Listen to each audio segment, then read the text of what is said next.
I still get chills thinking about that day at Atlanta International Airport, back when I was just 14, standing there at gate 12 with my heart pounding like a drum because this gate agent, Susan Reynolds, had just snatched my passport, held it up like it was trash, and dropped it right into the bin behind her desk, smirking as if she'd won some petty game. "Looks like you're not going anywhere today, kid," she said, her voice dripping with that fake authority people pull when they're hiding their biases. And man, in that moment, I felt this mix of rage and fear bubbling up, like, why me? Why now? When all I wanted was to fly to Miami to see my grandma. But here's the thing, growing up with a dad who's a civil rights lawyer for the NAACP, I'd been drilled on this stuff since I could talk. Know your rights, stay cool, document everything. So instead of crying or yelling, I pulled out my phone, hit record, and turned what could have been my worst nightmare into something that shook the whole airline.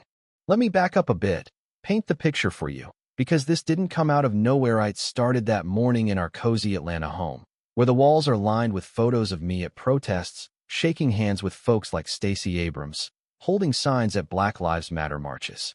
My dad, Jamal Washington, he's this powerhouse attorney who's taken down big cases on discrimination, from schools to workplaces, and my mom, she's a community organizer fighting for fair housing. So yeah, our breakfast table was never just about eggs and toast.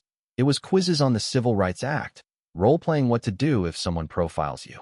That day, as I packed for Miami, stuffing in my debate notes on systemic racism, a laminated card with traveler rights, even a hoodie that said, "Empower yourself," Dad quizzed me on Title VI, how it bans race-based discrimination in federally funded places like airports, and I nailed it. Feeling this quiet confidence, Mom worried, hugging me tight at the security line, but Dad whispered, "You've got the tools, my knowledge is your shield." And as I waved goodbye, I thought, piece of cake. I've flown solo before, no big deal. But at gate 12, waiting for my flight to Miami, I spotted Susan, first mid-40s, sharp uniform, that pinched look on her face, and I watched her, like Dad taught me, observe how people treat others when they think no one's paying attention. She was all smiles with white passengers, chatting about the weather, waving them through easy, but with folks of color? Her tone turned icy. Documents got extra scrutiny, like this Indian family she grilled about their visas for a domestic flight, or the black couple she asked if their tickets were really theirs, implying theft or something ridiculous. I later learned Susan had her reasons, twisted as they were. Turns out, years back, she'd been burned by a scam where a young black teen used fake ID to board, cost her a suspension, and ever since, she'd let that one bad apple sour her view of us all, personal grudge turning into broad prejudice, making her overzealous, abusive even, especially with kids like me who didn't fit her safe mold. When it was my turn, I approached polite as could be, "Good afternoon," checking in for flight 215 to Miami, handing over my boarding pass and passport. But Susan's eyes narrowed, flipping through pages like she was hunting for flaws, asking where my parents were, how a girl like me afforded the ticket, her words laced with that subtle dig. The kind that says, "You don't belong here."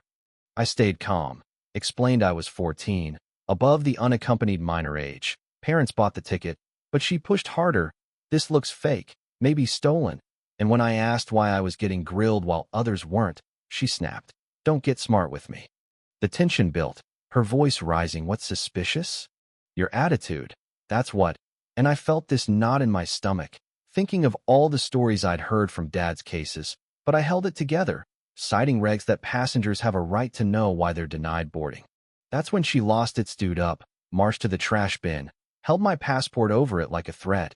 "If you want to play lawyer, fine," and let it drop, thudding among coffee cups and wrappers, crossing her arms with this triumphant glare, calling security like I was the criminal.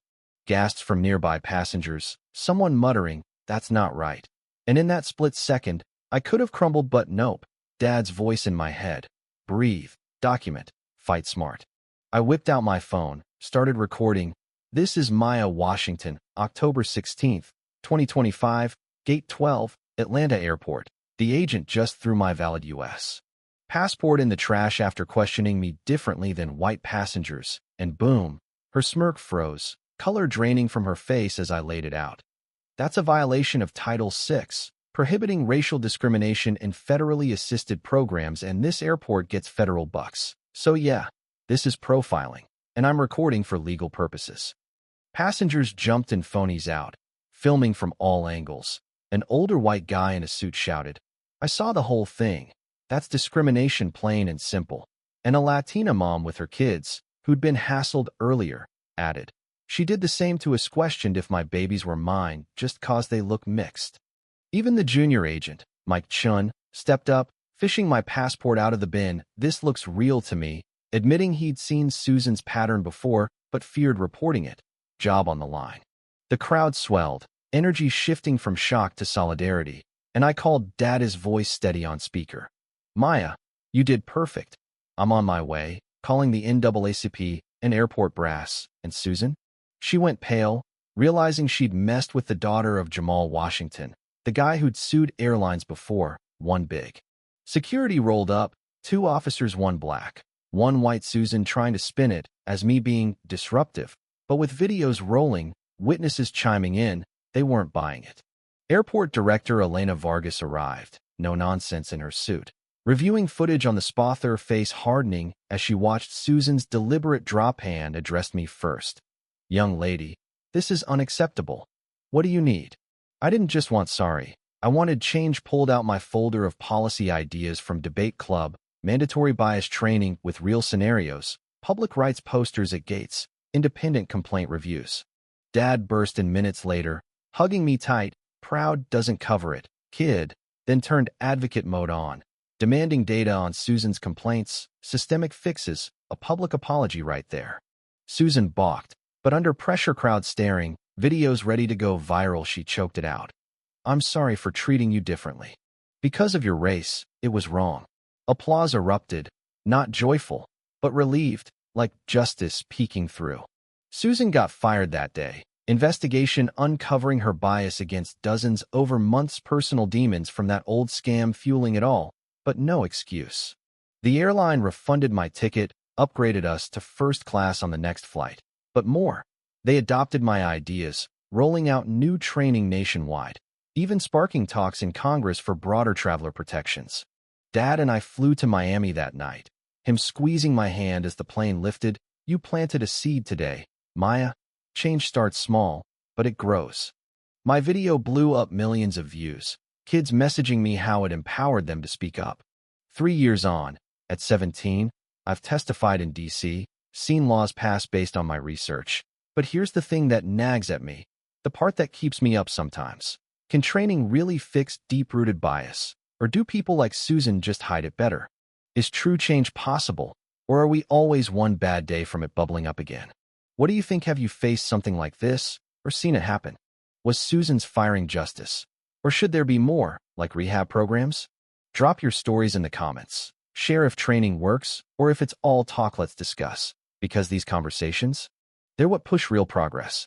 If my story hits home, hit like, subscribe, and pass it on. Your voice matters too.